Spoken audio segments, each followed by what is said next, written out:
अस्सलामुअलैकुम नाज़रीन, current affairs live show Vasava में तव्हां सभिनी खे ख़ुशामदीद ऐं भलीकार। नाज़रीन, जीअं त तव्हांखे ख़बर आहे त माशाअल्लाह पाकिस्तान में जेके जमहूरियत जो जेको सिस्टम आहे उहो माशाअल्लाह पंहिंजी चवंदा आहिनि न पंहिंजी मंज़िलुनि तरफ़ रवां दवां आहे। छो जो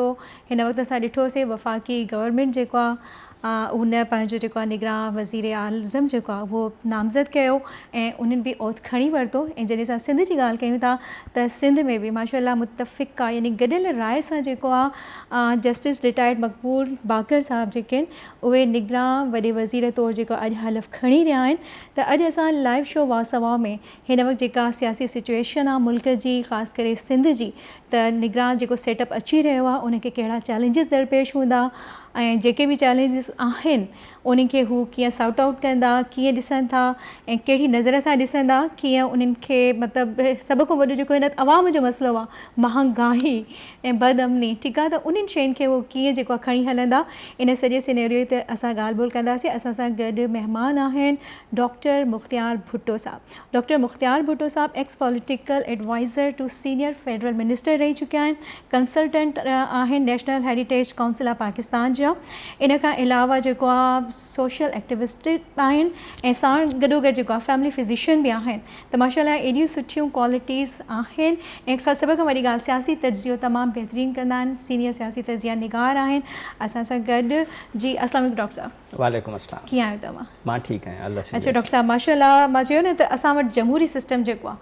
उहो तव्हांखे लॻे पियो कि हिकिड़े सिस्टमाइज़ तरीक़े सां अॻिते हली रहियो आहे, वधी रहियो आहे? रब्बुल आलमीन जो करम आहे, ईअं ई चइबो। पाकिस्तान ते अर्ज़ पाक ते जो डेमोक्रेटिक जेको प्रोसेस आहे उहो ऑन ट्रैक आहे। सही। ऐं अल्हम्दुलिल्लाह जेका इलेक्टेड गवर्नमेंट हुई पोइ जेकी आहे उहा पंहिंजो टर्म उन्हनि पूरो कयो। बिल्कुलु। ऐं एज़ पर कॉन्स्टिट्यूशन उहे in the result of vote of no confidence आया ऐं उन्हनि पंहिंजो 18 मंथ्स कंप्लीट कया। सही। एंड उन खां पोइ उहे उन्ही रस्ते खां जंहिंखां आया उन्ही खां विया। बिल्कुलु। इट शोज़ के असांजी डेमोक्रेसी जेकी आहे ट्रैक ते आहे एंड उम्मीद था रखूं एज़ ए पेट्रियोटिक पाकिस्तानी कि इहा ट्रैक ते हुजे। छो जो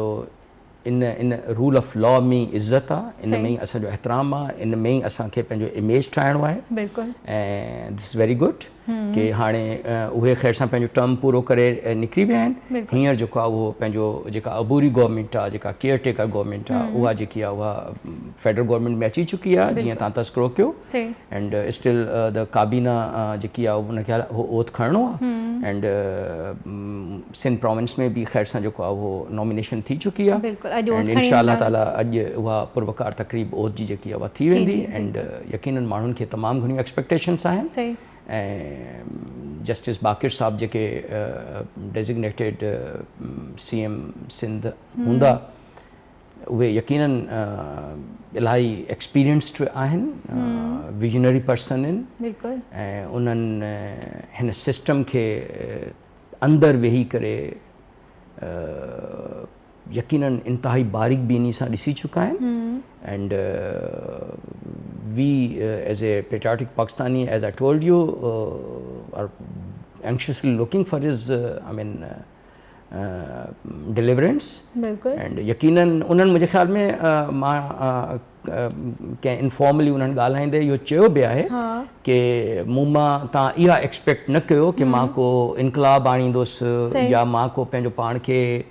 डेविएट करे वेंदुसि टुवर्ड्स अकाउंटेबिलिटी या एहतसाब।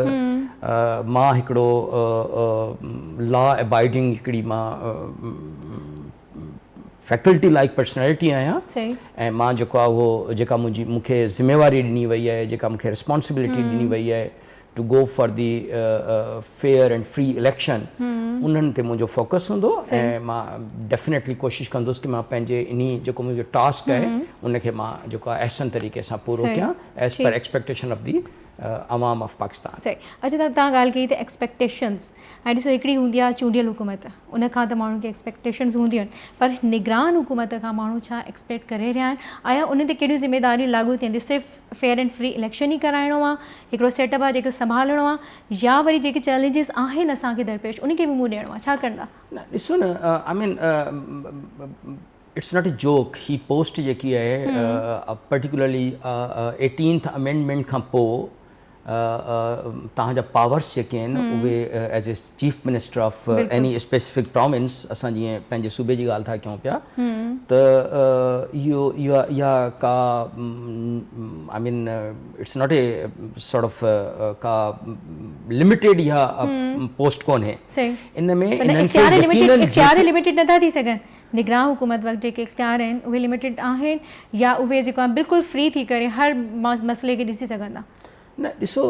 मुंहिंजे ख़्याल में छो जो साईं जन बाकर साहब जेके आहिनि उहे पाण जस्टिस रहिया आहिनि and he has worked as a chief justice of Sindh high court ऐं पोइ सीनियर सुप्रीम कोर्ट जा जज थी उतां रिटायर्ड थिया आहिनि त उन्हनि खे ख़बर आहे कि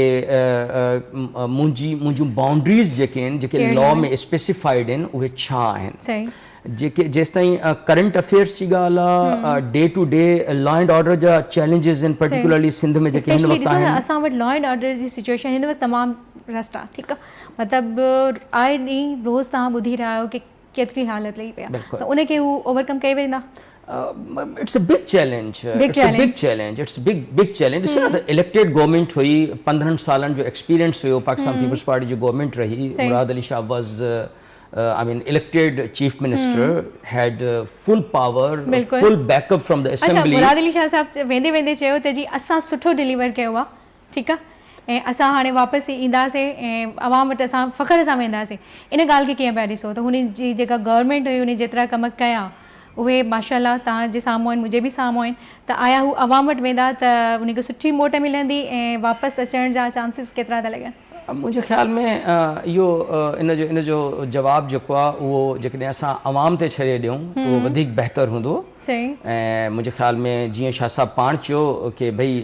असां पंहिंजी जेका परफॉर्मेंस आहे जेको असां डिलीवर कयो आहे वॉट्सएवर बिल्कुलु सुठो आहे दरमियानो आहे बहितरीनु आहे that is in front of our पीपल बिल्कुलु ऐं इहे जमहूरी गवर्नमेंट ऐं जेका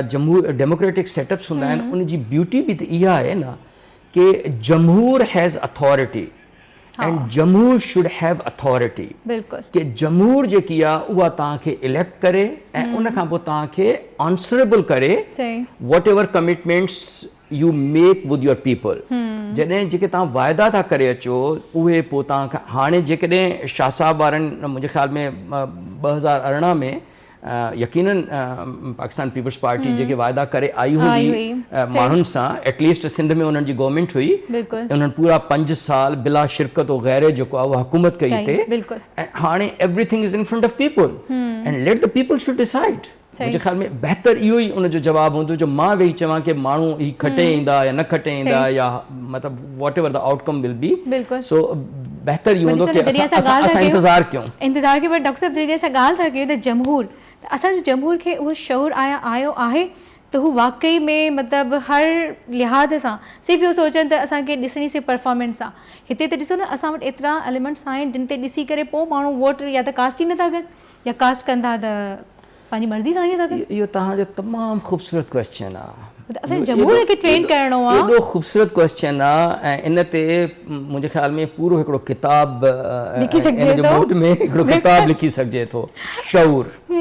एजुकेशन बिल्कुलु माण्हुनि में सम्झ माण्हुनि में जेकी आहे उहा फ़हम फ़रासत बिल्कुलु हाणे इहो ॾिसो आई मीन मां सॼी दुनिया घुमंदो रहंदो आहियां एंड मूंखे तमामु घणियूं इन्विटेशन्स बि ईंदियूं आहिनि हाणे रिसेंटली मां लास्ट मंथ ई मां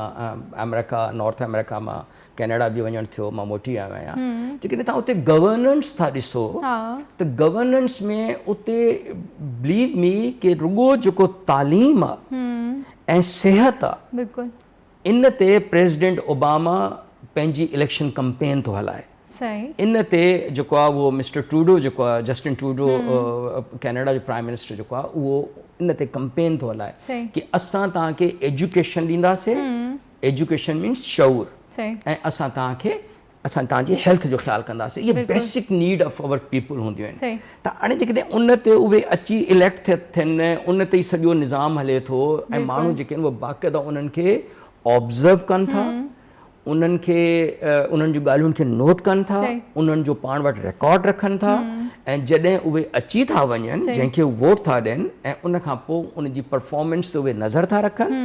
ऐं उहो जॾहिं 4 सालनि खां पोइ, छो जो अमेरिका कैनेडा में 4 ईयर जो स्पैन आहे, असां वटि 5 साल आहे, उहो 4 सालनि खां पोइ उन्हनि खे बाक़ाइदा उहो अकाउंटेबल ठहिराइनि था। हिते अकाउंटेबिलिटी न आहे, हिते अवाम में न आहे, अवाम नथो करे। असां न अकाउंटेबिलिटी त अवाम किथे थो करे, अवाम त बसि महांगाईअ जी मुंहिंजो ख़्यालु आहे हुन में फाथल आहे। असांजो ॾिसो न, उहो ई मां तॾहिं चयो त इन जो जवाबु पूरी किताब लिखी सघिजे थो पियो। त इन जो ॾिसो, जेकॾहिं मतिलबु आई मीन मां जेकॾहिं मां केयर टेकर चीफ मिनिस्टर हुजां, छो जो इहो त एॾो घटि टाइम लाइ अचे हा, त मुंहिंजो मेन एम्फेसिस हुजे हा एटलीस्ट मां 2 शयूं त ज़रूरु कयां। कहिड़ियूं? एजुकेशन, हिकिड़ी एजुकेशन, क्वालिटी एजुकेशन, बिल्कुल सही, quality education at the kindergarten, at the primary level, सफ़ा प्राइमरी लेवल ते, बिल्कुल माना क्वालिटी एजुकेशन टोटल मां वक़्फ़ कयां, मां टीचर्स खे एॾियूं मां मराहत ॾियां, शायदि कंहिं बि ॿिए इदारे जे माण्हू खे एॾियूं मराहत न हुजे न जेॾियूं मां टीचर्स खे ॾियां। एजुकेशन ईअं थी सघे, बट ईअं थिए नथो न। असां वटि जेके इलेक्टेड गवर्नमेंट्स बि अचनि पियूं, उहे बि अहिड़ी पॉलिसीज़ न खणी आयूं आहिनि, ठीकु आहे, जो असांजी एजुकेशन हुन मयार ते हले। पर हाणे तव्हां हिकिड़ी ॻाल्हि कई डॉक्टर साहब,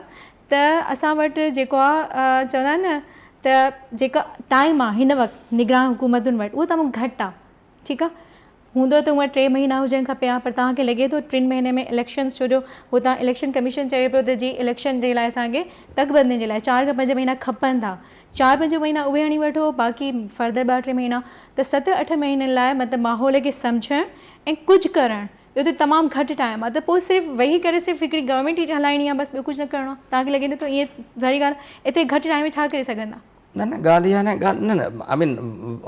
अंग्रेज़ी में हिकिड़ी कहावत आहे, when there is will there is way. जेकॾहिं तव्हांखे विल आहे कमु करण जी, तव्हां बिल्कुलु करे सघो। तव्हां पहिरें ॾींहं खां लॻी था वञो, तव्हां हिकिड़ो एज़ ए तव्हां में जुनून आहे, अगरि तव्हांखे ओन करिणो पवंदो। बिल्कुलु जेके असांजो CM साहिबु आयो आहे या जेकी असांजी काबीना ठहंदी, उन्हनि खे ओन करिणो पवंदो from the very first moment कि this is now our responsibility and we have to deliver. ठीक, पोइ चाहे 3 महीना हुजनि, 5 या 7, it doesn't make any difference. I mean at least तव्हां हिकिड़ी डायरेक्शन त ॾेई था सघो न, कम अज़ कम तव्हां हिकिड़ी पॉलिसी त ॾेई था सघो न। ठीकु आहे, इम्प्लीमेंट जेकी आहे उहा उन में पोइ हिकिड़ो तव्हांखे हिकिड़ो डिसेंट स्पेन ऑफ टाइम खपे, पर एटलीस्ट तव्हां हिकिड़ो स्टार्ट करे सघो था, डायरेक्शन ॾेई सघो था on the basis of honest and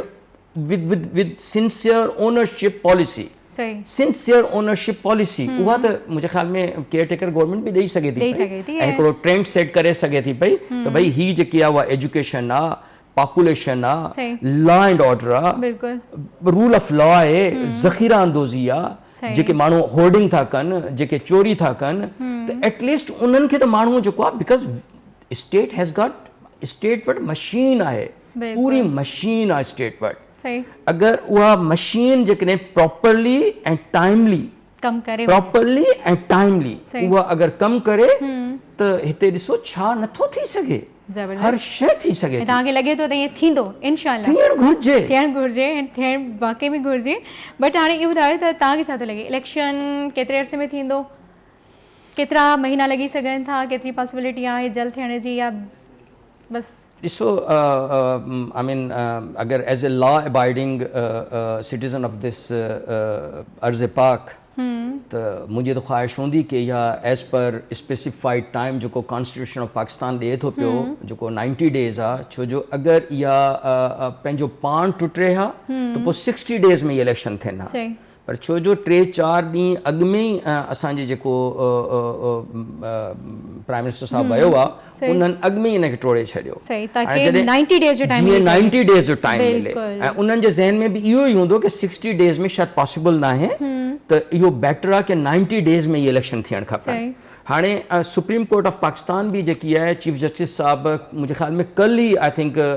election commission के उन्होंने नोटिस ॾेई करे घुरायो ऐं उन्हनि में उते डीजी डायरेक्टर जनरल लॉ जेको आहे ईसी जो उहो उते पेश थियो आहे ऐं उन खां सीजे साहब कैटेगोरिकली पुछियो आहे कि भई what is the date of election उन ते उहो लाजवाब रहियो आहे ऐं उन खां पोइ अॼु जी इहा ख़बर आहे त इलेक्शन कमिशनर में जेको आहे इजलास थिए पियो जेका हल्का बंदी का आहे का शिकारपुर मां के PS 7-8 आई थिंक कुछ आहिनि उनमें कुछ एम्बिग्यूटीज़ हुयूं उन जी वजह तां उनखे उहो केस ठाहिनि था पिया पर ॻाल्हि उहा ई आहे अगेन मां इहो ई चवंदुमि की जेकॾहिं तव्हांजी इंटेंशन आहे तव्हांजी विल आहे when there is will there is way so there is no problem की तव्हां 90 डेज़ में आइन जे मुताबिक़ तव्हां इलेक्शन जेको आहे उहो कराए ऐं पंहिंजी जमहूरियत खे जेको आहे उहो उनजी जड़ खे मज़बूत कयो छो जो जेकॾहिं I mean democracy is like a plant जेकॾहिं असां प्लांट हिकिड़ो हणूं था असां अगरि हर 5 सालनि खां पोइ उनखे पटे ॾिसंदासीं की हिन जड़ पकड़ी आहे या न ऐं वरी हणी छॾींदासीं त उहो कॾहिं जड़ न पकड़ींदो सो मुंहिंजे ख़्याल में जेको बि मुंहिंजो शऊर जेको आहे जेकी मुंहिंजी फ़हम आहे उहा इहा ई चवंदी की इहे 90 डेज़ में इलेक्शन थियणु घुरिजनि ऐं इहो ई हिकिड़ो बाइज़त तरीक़ो आहे असांखे पूरी दुनिया ॾिसे पई ऐं पूरी वर्ल्ड असांखे इन मामले ॾिसे थी पई because we are not any ordinary असां स्टेट न आहियूं असां हिकिड़ो वॾो मुल्क आहियूं असांजो हिकिड़ो वॾी हिकिड़ी रैंकिंग आहे असांजी उहा चाहे असांजे आर्मी जे हिसाब सां हुजे आबादी जे हिसाब सां हुजे मुस्लिम उम्मा जे हिसाब सां हुजे ऐं मूंखे वरी यादि अची वियो शहीद ज़ुल्फ़िकार अली भुट्टो साहिबु जंहिं असांखे एटम बॉम्ब ॾिनो ऐं उहा चाहे एटॉमिक टेक्नोलॉजी हुजे त we are the only country 55-60 मुल्कनि में जंहिंमें असां को आम मुल्क न आहियूं सो उन हिसाब सां असांखे मुंहिंजे ख़्याल में एज़ पर लॉ हलणु खपे बिल्कुलु बसि हाणे आख़िरी सवाल कंदसि जंहिंजो मुख़्तसिर जवाबु चाहींदसि तव्हांखे छा थो लॻे अवाम ॾिसो काई बि गवर्नमेंट अचे उहा चए थी असांखे महांगाई में जान छॾायो शयूं सस्तियूं थियनि ताकी ज़िंदगी में सुकून अचे उन लाइ तव्हांखे लॻे थो त वफ़ाक़ी गवर्नमेंट या सिंध गवर्नमेंट केतिरा कम करे सघंदी कीअं कंट्रोल करे सघिजे थो शाज़िया साहिबा जीअं तव्हां पंहिंजे तारुफ़ में मुंहिंजे लाइ चयो मां हिकिड़ो फिज़िशियन बि आहियां ऐं यकीन कयो इन महांगाई माण्हुनि खे बिल्कुलु सफ़ा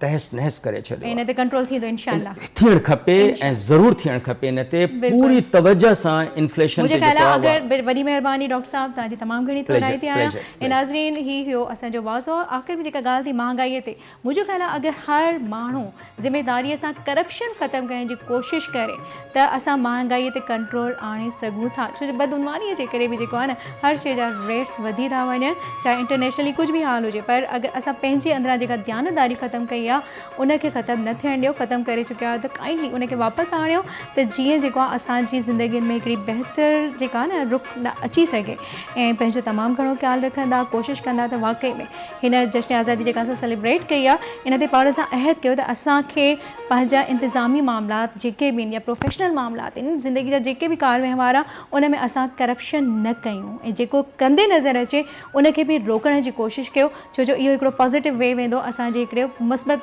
क़दम जेको आहे चई सघूं था उहो खणी सघूं था त इन ते ज़रूरु अमल करण जी कोशिशि कजो पंहिंजो तमामु घणो ख़्यालु रखंदा असांखे ॾींदा इजाज़त अल्लाह हाफ़िज़